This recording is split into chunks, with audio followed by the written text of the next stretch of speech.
Bonjour à tous. On va attendre encore quelques minutes avant de commencer le webinaire. Merci beaucoup.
Bonjour à tous, je vais juste laisser quelques secondes puis on pourra commencer. On est déjà beaucoup de gens connectés.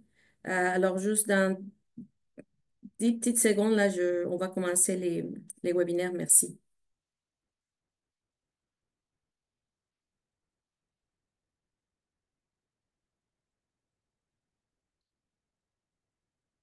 Alors bonjour à toutes et à tous. Merci de vous joindre à nous aujourd'hui pour ces webinaires co-organisés en équipe par la Chambre de commerce de Montréal métropolitain et Québec international, qui a pour objectif de vous offrir des pistes concrètes pour atténuer l'impact des tarifs douaniers. Hier, nous avons eu le privilège de recevoir la ministre Joly à notre tribune. Elle nous a précisé que bien que la balance commerciale entre le Canada et les États-Unis penche en faveur du Canada à hauteur de 64 milliards de dollars, si l'on exclut la demande énergétique américaine, les États-Unis enregistrent un excédent de 29 milliards de dollars. De plus, 8 000 emplois aux États-Unis dépendent de notre relation commerciale. Il est crucial, pour reprendre réellement ces mots, que nous soyons tous sur la même longueur d'onde et qu'on ait tous les mêmes chiffres. Dans un contexte économique en constante évolution, marqué par une grande incertitude, il est plus que jamais nécessaire de faire preuve de résilience et d'agilité. La pandémie n'est pas si loin derrière nous.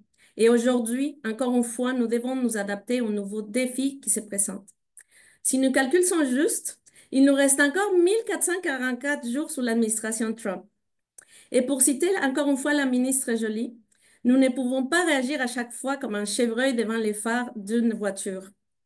En effet, nous devons plutôt nous adapter rapidement, communiquer clairement avec nos équipes et partenaires et prendre des décisions fondées également sur l'expérience et l'intuition et bien sûr sur sur les informations les plus actualisées.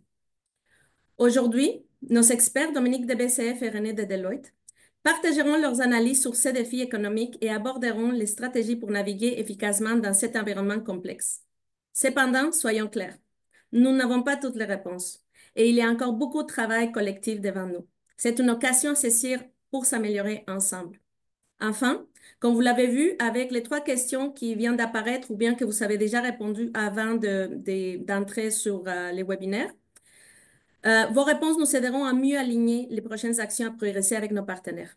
Puis, pour approfondir notre compréhension, la Chambre lancera dans les prochains jours un coup de sonde afin de mieux cerner vos préoccupations.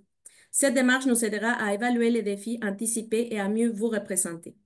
Nous espérons que ce webinaire vous fournira des outils précieux pour naviguer dans cette turbulence économique.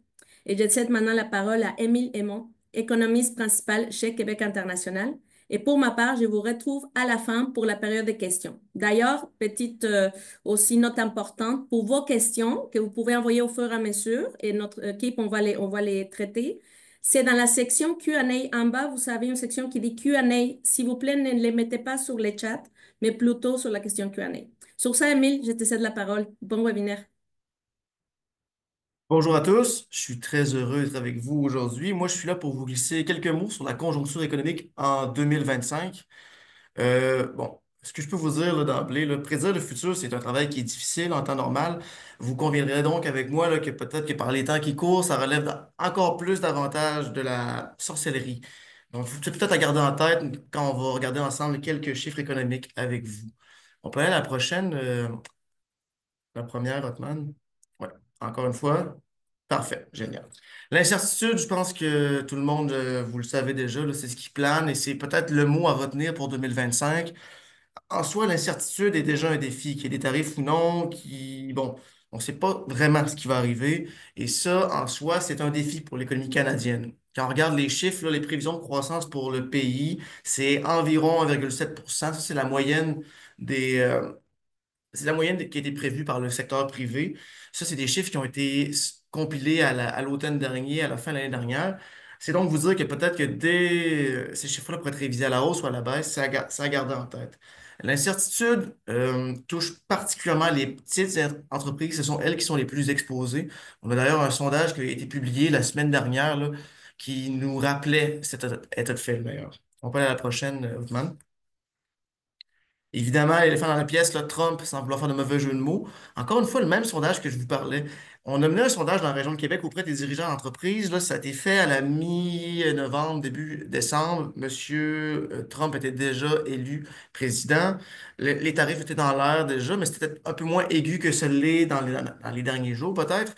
Déjà, à ce moment-là, c'était la deuxième préoccupation des entreprises. La situation économique aux États-Unis et les mesures protectionnistes sont revenus en force, un peu comme on l'avait vu lors de son premier mandat. Est-ce que si on faisait un nouveau coup de sonde aujourd'hui, ce serait la principale préoccupation? Peut-être, mais je pense que ce qu'il faut garder en tête ici, c'est que dans l'éventualité d'une guerre commerciale, si ça devait arriver, ça devait se déclencher, il y aurait effectivement un impact économique majeur. Je reviendrai à ce sujet-là, parce que vous le savez, là, c'est notre premier client. C'est le trois quarts des biens qui sont produits au Québec qui s'en vont au sud de la frontière. Et dans la province, on parle de plus de 11 000 établissements qui exportent. Sur votre droite, vous avez un graphique qui présente les principaux secteurs qui sont les plus exposés au marché américain. C'est Desjardins qui a fait ça au début de l'année. On voit qu'au Québec, les métaux, le produit chimique, le bois et les papiers sont des industries qui sont très exposées, là.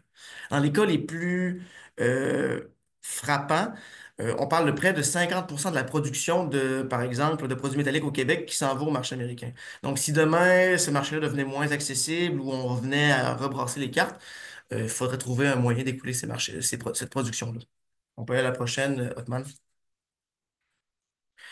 Je vous le disais, là, c'est un impact économique majeur et bon, je suis pas le seul à le dire, là, en ce moment, faire des prévisions économiques, ça relève de la haute voltige. Ça, c'est des chiffres qui ont été publiés par la Banque du Canada mercredi dernier. Il y a plusieurs scénarios, les tarifs, à quel moment ils vont rentrer en vigueur. On l'a vu, là, ça change à tout moment. On l'a vu cette semaine, il n'y en a simplement pas eu. Pour quelle durée, quels secteurs sont touchés? Ce qu'il faut retenir, c'est que grosso modo, dans les projections, dans la boule de cristal de la Banque du Canada, on parle d'environ 2 points de pourcentage qui seraient retirés à la croissance économique du Canada en 2025, dès la première année, là. On peut aller à la prochaine maintenant. Au-delà des tarifs, il y a des changements de paradigme qui vont subvenir avec Donald Trump. Oui, dans le commerce international, vous le savez, là, la CEUM, l'accord qui régit le commerce entre les deux pays, est appelé à être revisité avec la clause, en anglais, ils disent la sunset clause, je ne sais plus en français c'est quoi le terme exact. Bon, la chute du dollar canadien, vous l'avez vu, si vous voulez aller en Floride, ça pourrait vous coûter un petit peu plus cher que prévu. Mais là où ça m'intéresse particulièrement, c'est à la droite, c'est la question sur l'environnement d'affaires et la compétitivité du Canada comme endroit pour faire des affaires par rapport aux Américains. S'il y a des baisses d'impôts au sud de la frontière, s'il y a autant d'incertitudes, est-ce que les entreprises préféreront ou choisiront d'aller au sud de la frontière? C'est un vrai enjeu à ce niveau-là. On peut aller à la prochaine. On va être un petit peu plus optimiste, parce que parfois il faut l'être, hein. Il y a des vents qui sont favorables, par contre. À gauche, vous avez la proportion des répondants de notre fameux sondage dans la région de Québec qui montrait un certain regain de la confiance dans l'avenir. On n'est pas les seuls à le dire. Il y a plein de sondages qui sont sortis récemment. La FCEI, Statistique Canada, PwC, il y en a plusieurs. On voit vraiment un léger regain d'optimisme. Derrière ça, c'est l'inflation qui est sous contrôle, les taux qui commencent à baisser. Ça vient donner un peu de l'air, ça vient euh, un peu donner un peu de momentum à l'économie parce que quand les taux sont plus bas, ça coûte moins cher pour emprunter, pour investir pour l'entreprise, mais ça veut aussi dire que nos consommateurs et les consommateurs au sens large ont peut-être un petit peu plus d'argent dans leur poche pour pouvoir dépenser. Il y a également le marché immobilier qui, lui, a repris vie, qui est une autre très bonne nouvelle. Mais bon, on verra comment ça se déroulera en 2025. Peut-être la prochaine et ma dernière diapo.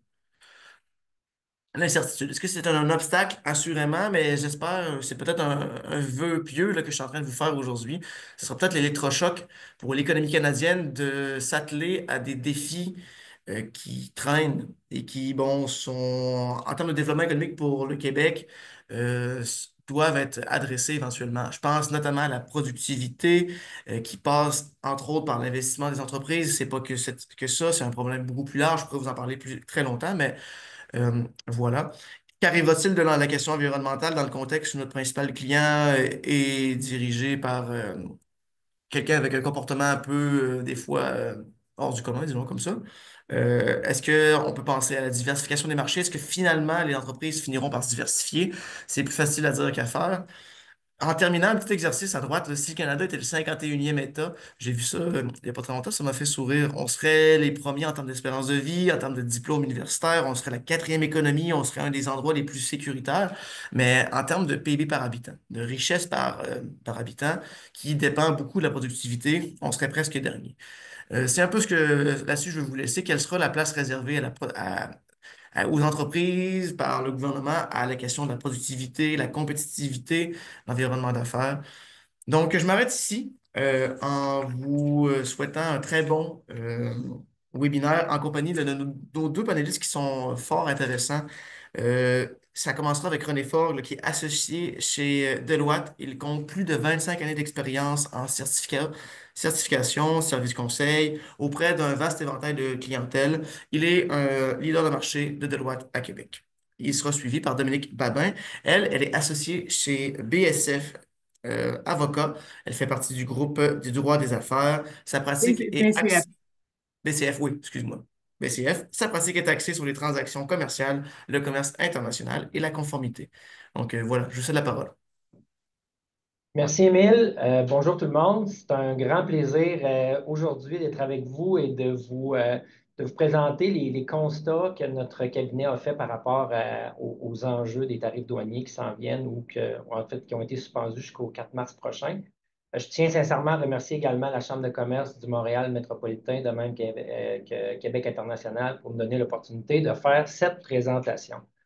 Je demanderai peut-être de passer à la page suivante. Sur la droite, là, puis j'ose espérer que je vais vous faire sourire. On dit que notre voisin est imprévisible, mais le 25 novembre dernier, il avait déjà dit qu'il imposerait des tarifs douaniers. Euh, je ne sais pas s'il y en a certains d'entre vous qui ont joué le jeu d'aller voir les executive orders de Donald Trump. C'est disponible, by the way, sur Internet. Vous avez qu'à taper Executive Order, puis il y a plein de choses que vous allez découvrir. Euh, les tarifs, une obsession de notre voisin du Sud. Euh, un des executive orders qu'il a émis lorsqu'il a accédé à la Maison-Blanche, je ne sais pas si vous vous souvenez, le soir où il était dans son bureau ovale, puis il signait des documents, il montrait ça à tout le monde. Il y avait un des documents qui était anecdotique, mais qui voulait redonner au mont McKinley le nom du mont McKinley. Et je suis allé voir sur Internet, William McKinley, qui était le 25e président américain, était reconnu pour deux choses. La première, c'est d'avoir réinstauré la prospérité aux États-Unis et d'avoir conquis de nouveaux territoires.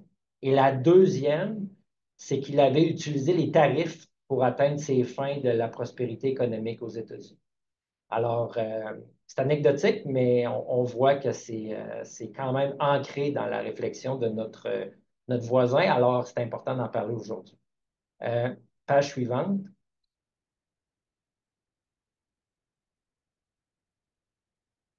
Page suivante, s'il vous plaît. La page précédente.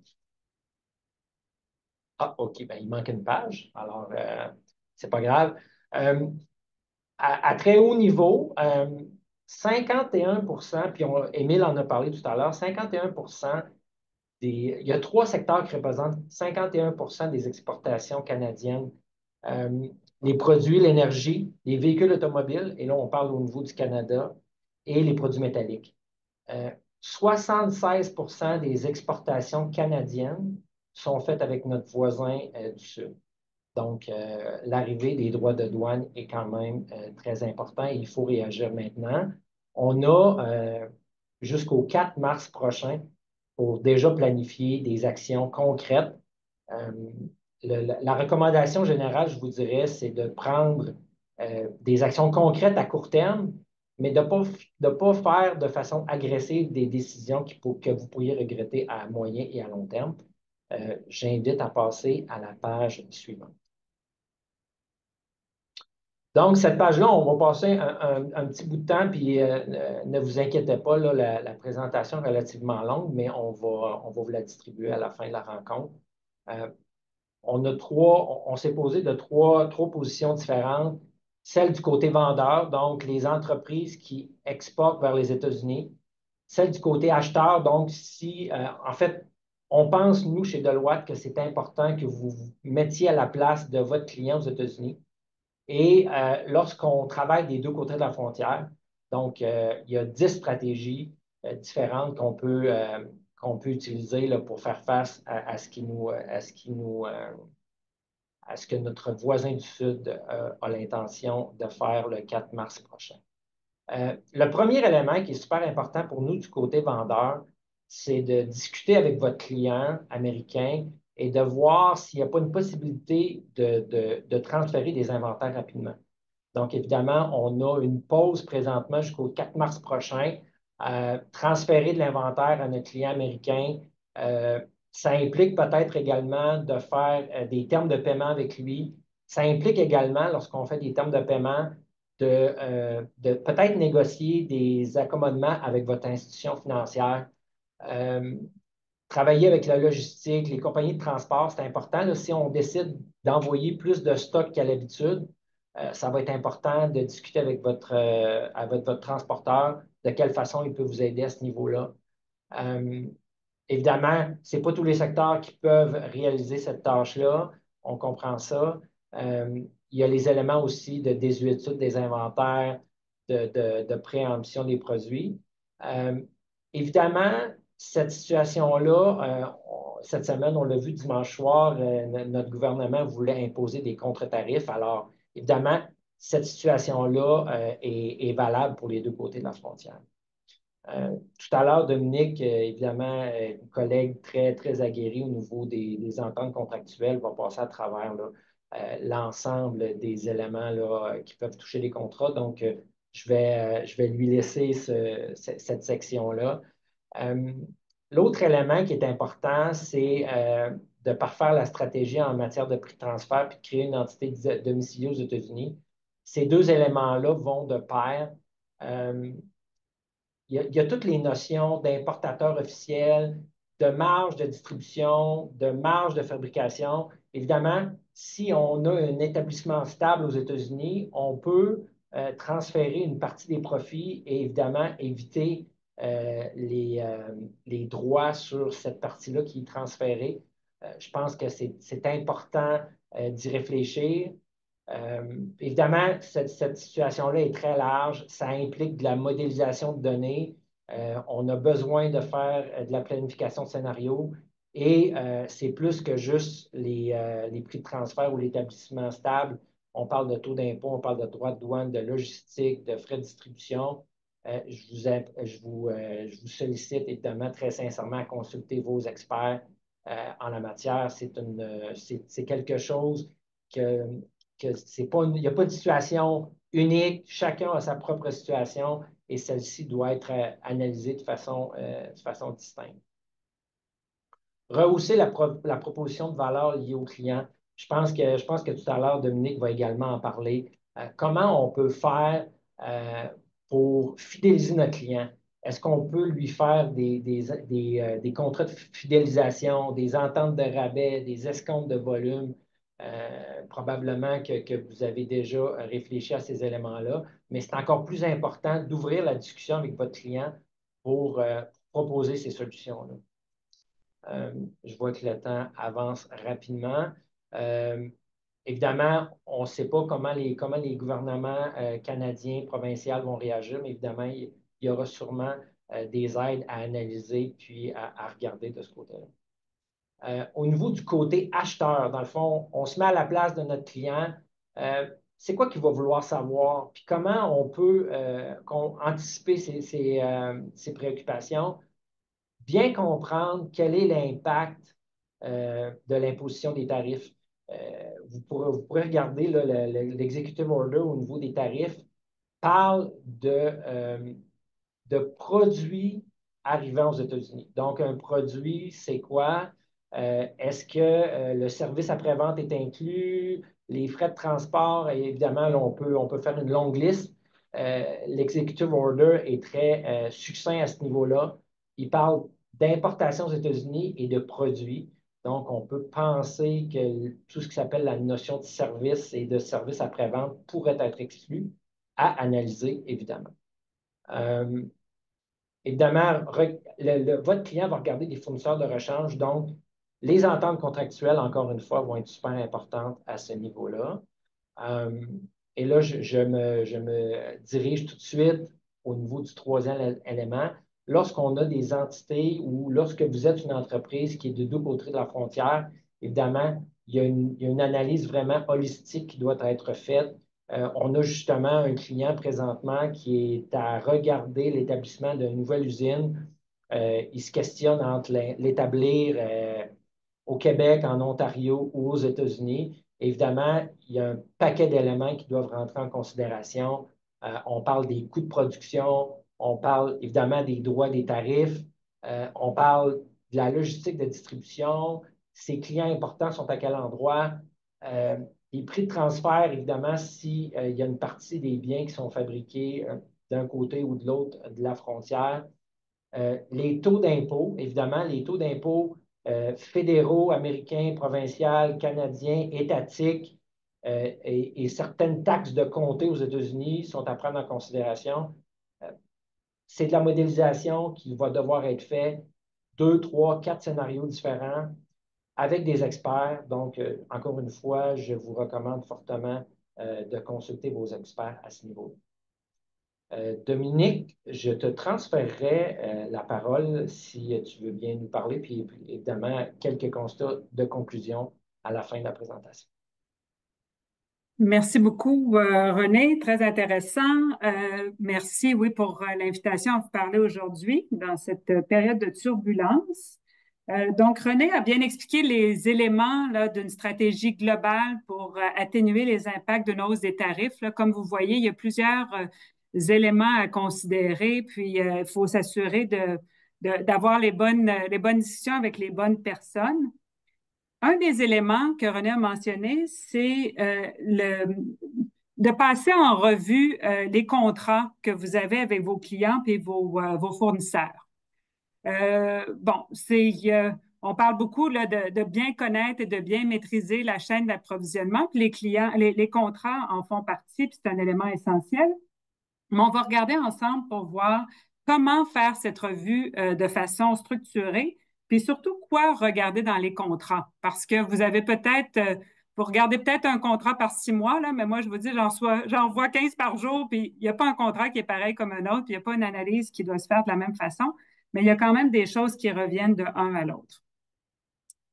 Donc, comme je disais, la première étape, c'est de bien comprendre la chaîne d'approvisionnement. Puis quand on parle de chaîne d'approvisionnement, là, c'est vraiment, on parle de en amont et en aval. Donc, c'est de bien comprendre d'où viennent vos produits, qui sont vos fournisseurs, puis aussi qui sont vos clients, puis quelles sont les interdépendances entre les deux. Bon, après ça, c'est plus facile à dire qu'à faire dans les circonstances actuelles, mais c'est de comprendre, je dirais, comprendre l'impact éventuel des tarifs, mais surtout comprendre les risques de l'imposition des nouveaux tarifs sur vos produits, puis d'identifier les portions de votre chaîne d'approvisionnement qui seraient les plus impactées ou qui seront les plus impactées avec les changements aux droits de douane ou aux tarifs, et puis d'identifier les fournisseurs puis les clients impliqués. Donc ça, c'est plus une analyse que vous faites du point de vue produit, du point de vue financier, mais c'est le premier exercice parce que vous ne pouvez pas faire, ça ne donne rien de faire une revue de tous vos contrats. Ce n'est pas là vraiment que vous allez ajouter de la valeur à l'exercice là.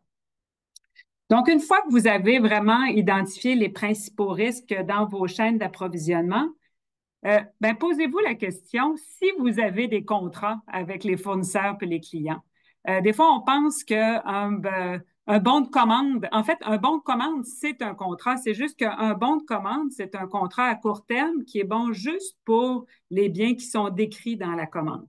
Mais une bonne pratique qu'on va mettre en place pour pouvoir créer un petit peu plus de prévisibilité dans votre chaîne d'approvisionnement, c'est de mettre en place, moi j'appelle ça des contrats cadres, là. Donc, c'est des contrats qui vont s'appliquer à plusieurs bons de commande. Donc, sur une période à plus long terme, puis on va dire, d'accord, fournisseur, je vais te passer un bon de commande. Au client, tu vas me passer un bon de commande, mais on ne renégociera pas les conditions qui vont s'appliquer à notre bon de commande à chaque commande. On va s'entendre à l'avance sur les modalités de base. Donc, si vous avez des contrats cadres, c'est vraiment le bon point où commencer. Si vous n'avez pas de contrat cadre en place avec vos clients et vos fournisseurs importants, ma première recommandation, c'est d'essayer d'en mettre en place.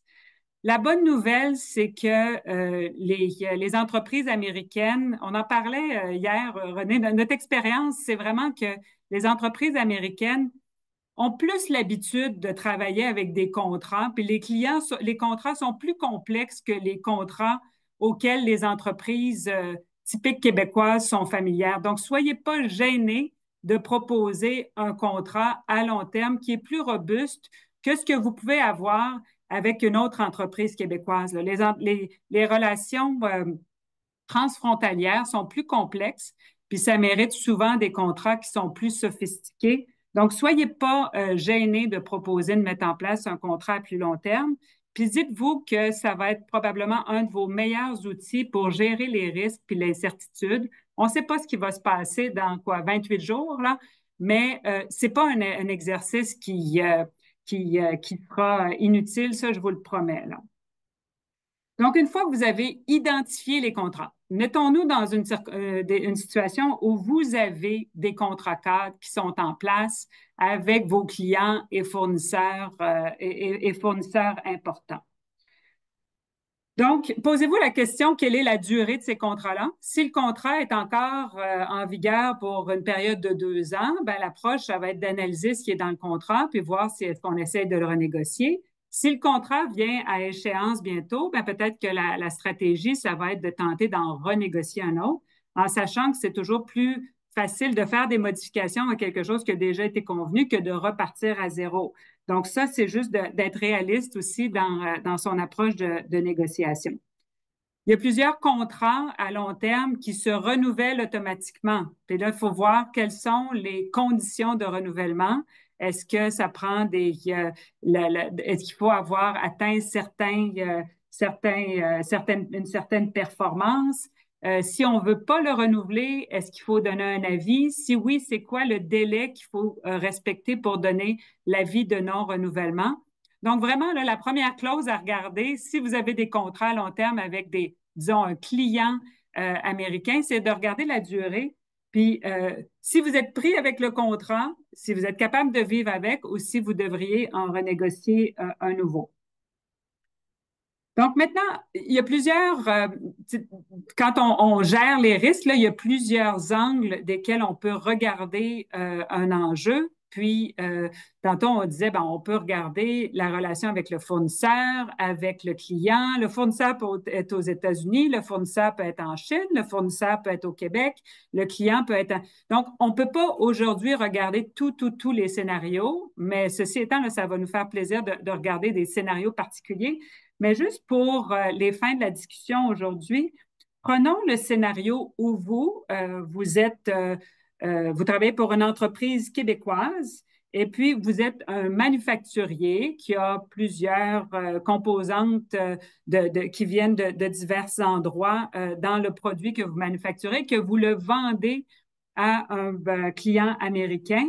Et puis, vous avez un contrat à long terme. Donc, vous êtes pris avec le contrat. Il faut que vous soyez capable de gérer ou d'identifier le risque, parce que c'est le thème du webinaire aujourd'hui. comment vous pouvez utiliser votre contrat en place pour pouvoir gérer l'incertitude puis prévenir le risque. Donc, évidemment, la première clause que vous allez aller voir dans ce cas-là, c'est vraiment la clause de prix. Là, on n'aura pas le temps de regarder chacune des clauses, mais je vous ai mis dans la présentation certains éléments auxquels vous devez penser. Donc, si vous avez un contrat en place sur une longue durée, est-ce que les prix sont fixes pour la durée du contrat? Quelle est la devise qui est prévue au contrat? On s'entend que normalement, pour un contrat où on vend aux États-Unis, ça va être la devise américaine, mais quand même, c'est quelque chose à vérifier. Si vous avez une liste de prix qui est prévue au contrat, souvent, c'est possible de modifier la liste de prix en cours de contrat. Des fois, il faut respecter certains paramètres. Par exemple, d'être capable de justifier certaines augmentations de coûts, puis même des fois de fournir les pièces justificatives à votre client. Donc, il faut regarder quels sont les paramètres pour pouvoir modifier les prix. Des fois aussi, il y a des maximums d'augmentation de prix qui peuvent se faire en cours de contrat. Oui, il y a la modification des prix dans le contrat, mais il y a aussi, si en vertu du contrat à long terme, il y a déjà des bons de commande qui ont été émis et que vous avez déjà accepté ces bons de commande-là. Je vous dirais que dans ce cas-là, la règle, c'est que le prix qui est prévu au bon de commande, lui, ne peut pas être modifié. Donc, vous pourriez modifier le prix pour les ventes futures, mais pas nécessairement pour les ventes qui ont déjà été cristallisées dans un bon de commande. Mais encore une fois, ce n'est pas toujours le cas, sauf pour vérifier les éléments. Au-delà du contrat, si vous avez des soumissions en cours, donc il n'y a pas encore de bon de commande qui a été passé, assurez-vous que dans vos soumissions, vous indiquez que le prix soumis est sujet à changement. Puis là, vous pourriez mentionner notamment si jamais il y avait des modifications en raison des droits de douane ou des tarifs applicables. Après ça, si vous avez un produit dont plusieurs composantes, par exemple, viennent de certains pays qui vont faire l'objet de droits de douane au Canada, qui ne sont pas là aujourd'hui, donc ça entraîne une modification substantielle de vos coûts de fabrication. Est-ce que vous êtes capable de jouer avec avez-vous la flexibilité auprès de vos fournisseurs puis dans votre chaîne d'approvisionnement pour changer les composantes? Si oui, est-ce que vous pouvez changer les composantes sans nécessairement avoir le consentement de votre client? Donc, ça, c'est des éléments à regarder. Un autre élément, évidemment, que vous pouvez regarder, c'est les modalités de livraison. Ça, normalement, pour gérer les modalités de livraison, on va utiliser ce qu'on appelle les Incoterms. Avec Incoterms, par exemple, on peut avoir Ex-Works, on peut avoir FOB, on peut avoir DAP. Donc, c'est souvent des acronymes, mais pour lesquels il y a beaucoup il y a comme tout un guide qui vient avec les Incoterms, qui sont des modalités ou des conditions qui sont externes au contrat, mais qui vont avoir un impact direct sur votre contrat. Je vous dirais qu'en général, les contrats prévoient des termes de livraison en vertu desquels les droits de douane sont payables, les droits de douane à l'importation sont payables par le client et non pas par le fournisseur.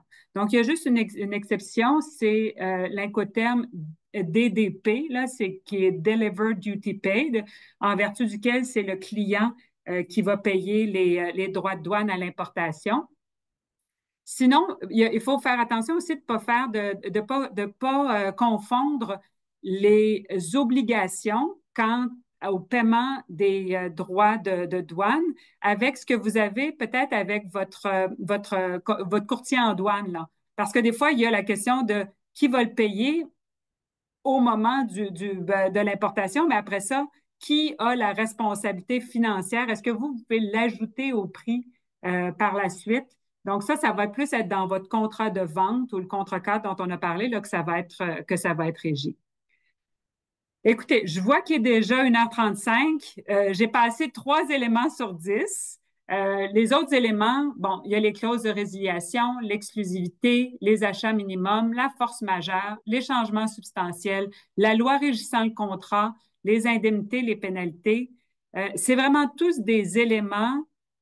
J'ai essayé de sortir les éléments là, qui vraiment avaient le plus d'impact dans la situation actuelle, puis qui parfois pouvaient être votre meilleur argument pour négocier avec votre client ou avec votre fournisseur ou encore des éléments auxquels il faut faire attention si vous parlez à votre fournisseur ou à votre client, parce que lui, il va l'avoir lu, le contrat. Puis c'est possible que lui va vous soulever des arguments, puis vous êtes mieux à être prêt à y répondre plutôt que de vous faire prendre par surprise au cours des négociations.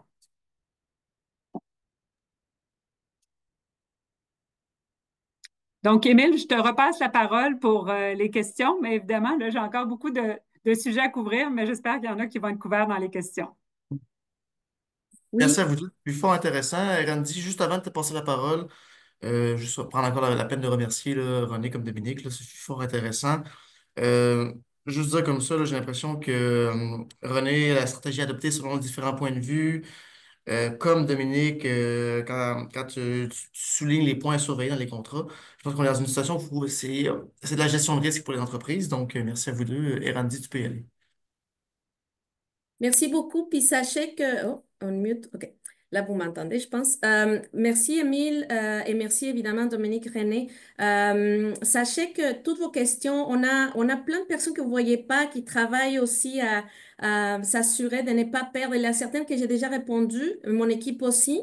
Mais sinon, pour celles qui on n'arriverait pas à répondre aujourd'hui pour toutes sortes de raisons, elles ne seront pas perdues. Et on est en train de voir comment peut-être qu'on va créer une page des Q&A, enfin des Q&A ou plus des Frequently Asked Questions, où on mettrait les réponses aussi pour, ben, peut-être votre question peut aussi être utile pour d'autres entreprises. Fait que soyez attentifs et puis un petit peu patient, mais on va être agile aussi pour ça. Alors, pour commencer, je vois pour René, peut-être c'est là. Et si c'est pas le cas, vous pouvez aussi sinon vous passer la balle, mais peut-être René. Est-ce possible de faire passer nos produits par un pays tiers qui ne serait pas soumis aux menaces de tarifs afin de ne plus être tagué Made in Canada? Et c'est possible sans transformer nos produits sur place où il faudrait par exemple faire une dernière étape de finition dans ces pays? Une très bonne question. Malheureusement, je n'ai pas la réponse. Puis je vais vous expliquer pourquoi. Dans le Executive Order, qui en fait le Devil's is in Details, dans le Executive Order, ce qui est écrit précisément, President Trump promised in November to sign all the necessary documents to charge Mexico and Canada 25% tariff on all products coming into United States. C'est l'information qu'on a présentement.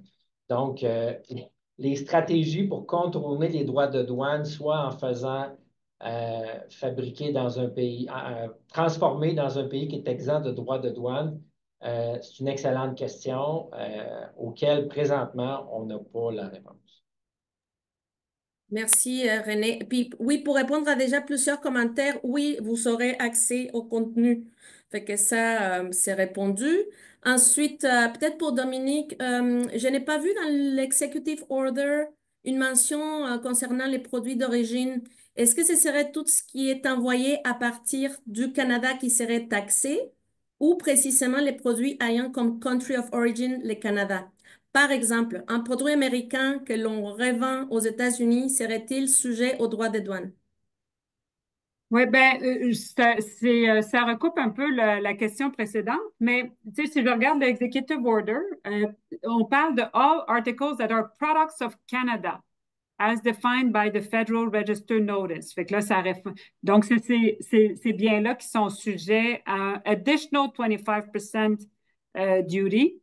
Moi, ma compréhension, c'est vraiment une question de quel est le country of origin des produits qui va faire qu'un produit fait l'objet de droits de douane ou pas. Là, c'est vraiment ma compréhension. Là. Merci, Dominique. Je lance une, peut-être, je ne sais pas qui aimerait, celle-là, je la lance générale. Quoi faire à l'interne au Canada pour éviter d'être démunis pour notre voisin du Sud? D'être démunis pour les voisins du Sud. J'imagine Dans que le fond, de pas être victime des voisins du Sud, si je comprends bien. je pense que c'est ma compréhension aussi, Dominique. Dominique, veux-tu y aller ou je peux proposer quelque chose? Vas-y, René. En fait, puis c'est des réponses plus à moyen et à long terme, là. La première, c'est de demander, puis je pense que nos gouvernements l'ont bien compris, de favoriser les échanges Est-Ouest à travers le Canada. Donc, il y a présentement des barrières réglementaires de catégorisation de produits qui font en sorte que c'est difficile c'est plus facile en fait de transiger avec les États-Unis qu'avec les autres provinces du Canada. Mais quand on transige juste entre nous autres, on ne crée pas de richesse. Donc, il faut vraiment développer des marchés à l'extérieur du Canada également. On a des ambassadeurs dans plein de pays. On a notre collègue Mario Girard, qui est l'ancien président du Port de Québec, qui s'en va au Japon en titre de délégué du Québec. Donc, évidemment, c'est de développer ces marchés-là et d'aider les entreprises à le faire. De faire aussi du scénario planning, là, puis on parle de victimisation, là, mais de bien réfléchir à comment on va opérer avec les États-Unis parce qu'on ne pourra pas, dans 1 an, 2 ans, 5 ans, arrêter de travailler avec les États-Unis. Là, c'est quand même 75% des exportations qui s'en vont là-bas. Donc, de réfléchir comment on travaille avec eux, soit via intégrer une société aux États-Unis, de transférer une partie des profits-là qui vont être exemptés des droits de douane, ou évidemment de transférer une partie de la production là-bas. Merci René. Celle-là, je vais la répondre vite et je vais la répondre direct là. Ne faudrait-il pas profiter de ce momentum pour développer les échanges transcanadiens ou se tourner vers des alliés plus stables comme les pays européens? La réponse est oui. Puis c'est pas de janvier, ça date des années qu'on le sait, mais on va venir vers vous, puis ça nous challenge à nous comme écosystème d'appui à vous, chères entreprises. Fait que de voir quel mécanisme et comment on fait pour vous faciliter, parce que je pense que vous le savez qu'il faut le faire, mais maintenant, c'est les comment, OK? De vous aider à vraiment que ça devienne une réalité concrète pour vous et l'opérationnaliser au sein de vos PME. Fait que la réponse courte, c'est oui. Je vois aussi, je tiens à mentionner, au moins que je me trompe, parce que je vois quelques questions concernant les changements de minimis. Je suis pas sûre que René et Dominique peut-être aient des informations par rapport à ça, mais peut-être je me trompe. Donc, on va vous revenir. C'est un sujet super important on va prendre en note et on va vous revenir rapidement avec mais on vous a vu, OK, les questions sur les minimis. Sinon, question générale qui peut être intéressante, est-ce qu'on doit prendre des gels de dépenses? Exemple, pas embauché, pas d'investissement en technologie, pas d'agrandissement, etc. Ben, un des risques que je vois là, avec la situation actuelle, c'est justement qu'on arrête d'investir pour améliorer nos produits, améliorer notre offre de valeur. Puis, donc, ça, effectivement, c'est un risque, là, parce que notre meilleur argument, c'est si on a les meilleurs produits les plus innovateurs. Donc, ça peut être une tendance naturelle, mais clairement, ce sera pas une situation gagnante pour personne, y compris, bon, non pas les entreprises, mais aussi les travailleurs, puis l'économie en général, malheureusement. Et un des éléments intéressants au Québec, c'est on a une situation fiscale très intéressante pour les gens qui veulent investir en technologie, en innovation. Il y a des crédits d'impôt intéressants. Il y a même les crédits d'impôt ont été bonifiés au cours des derniers mois, de la dernière année, particulièrement au Québec. Je pense que c'est important que les gens réfléchissent à cet élément-là, d'investir dans l'automatisation. Émile le disait en début de présentation, on a un déficit de productivité au Québec, au Canada. Il faut s'attaquer à ça. Le produit intérieur brut n'a pas la croissance auquel on s'attend. Et la politique démographique du gouvernement du Canada fait en sorte que je crois, puis là, Émile, tu me corrigeras, je pense qu'en 2026, la population active va être plus faible que l'année précédente. C'est jamais vu. Donc, c'est d'autant plus important d'investir dans l'innovation puis dans les équipements pour améliorer la productivité.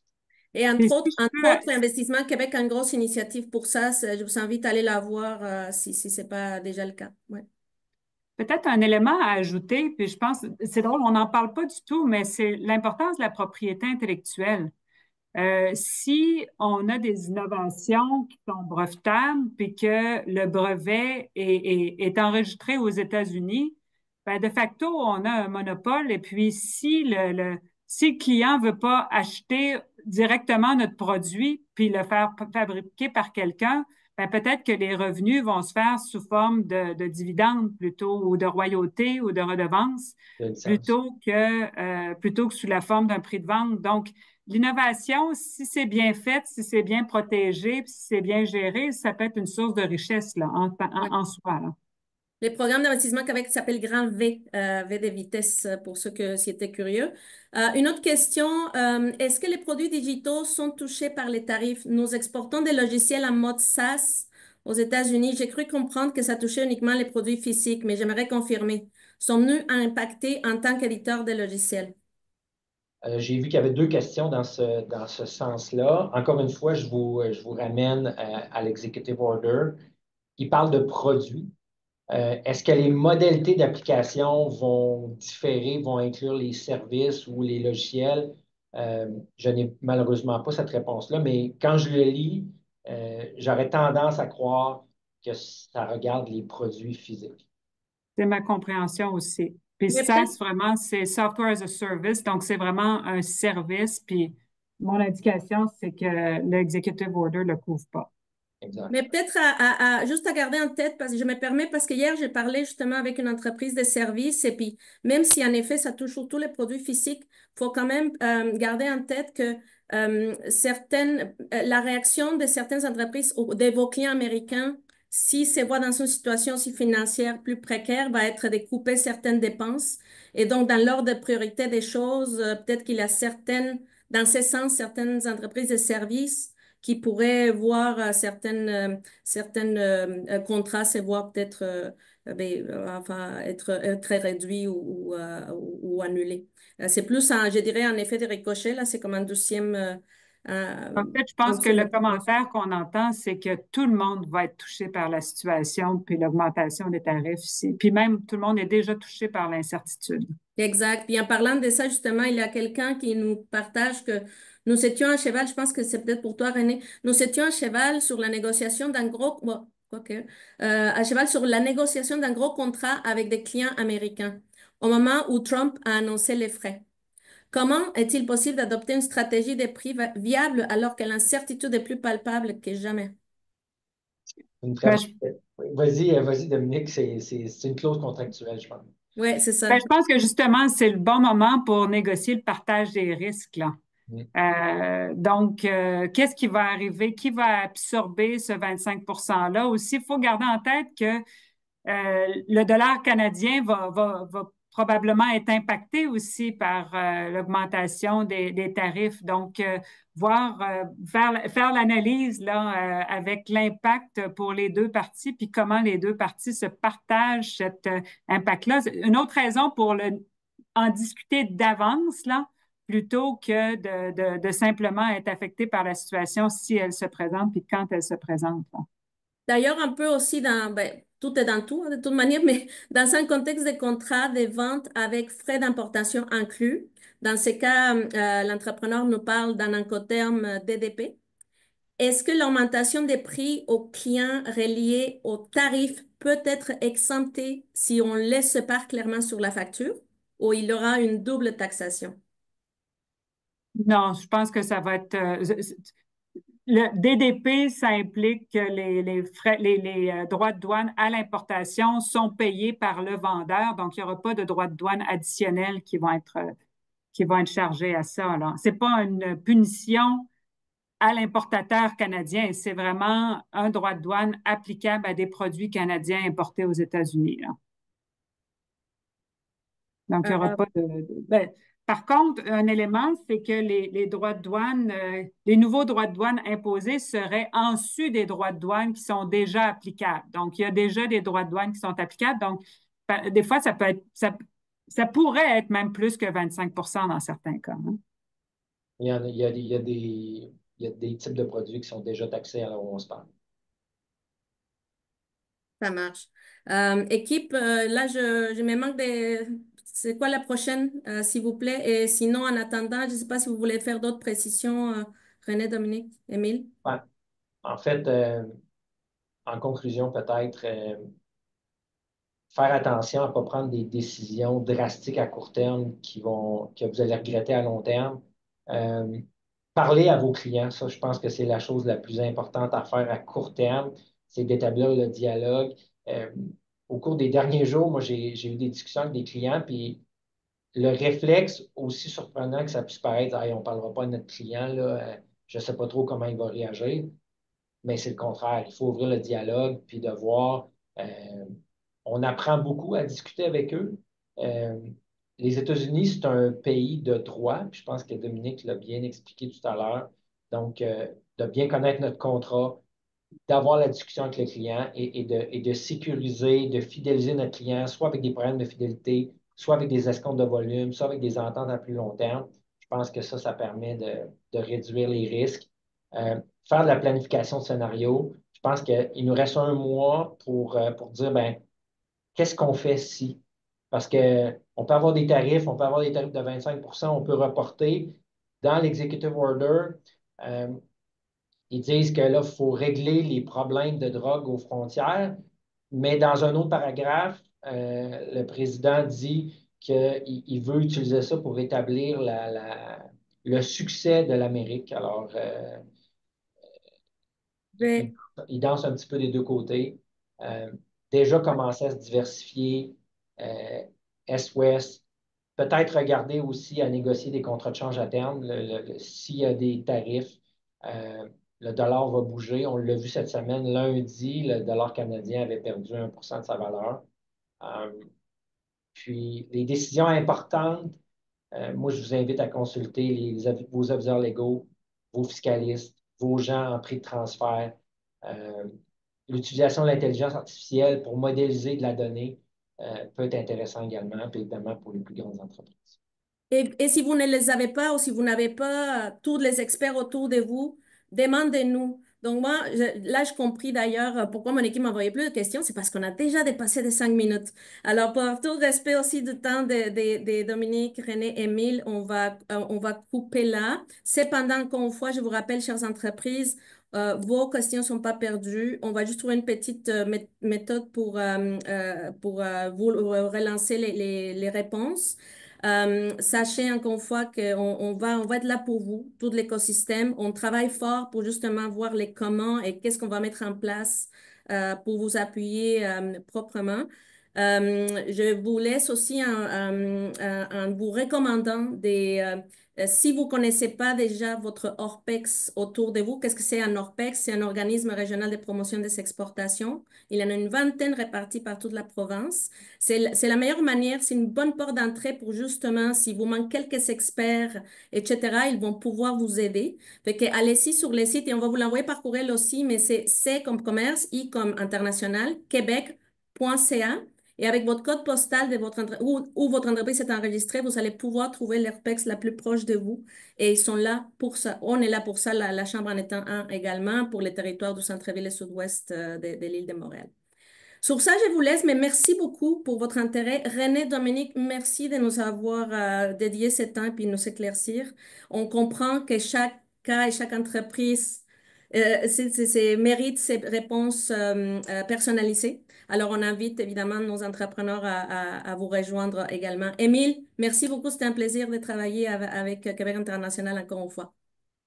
Merci. À Merci à bientôt. vous. Merci Au revoir. beaucoup. Au revoir. Bonne fin de journée.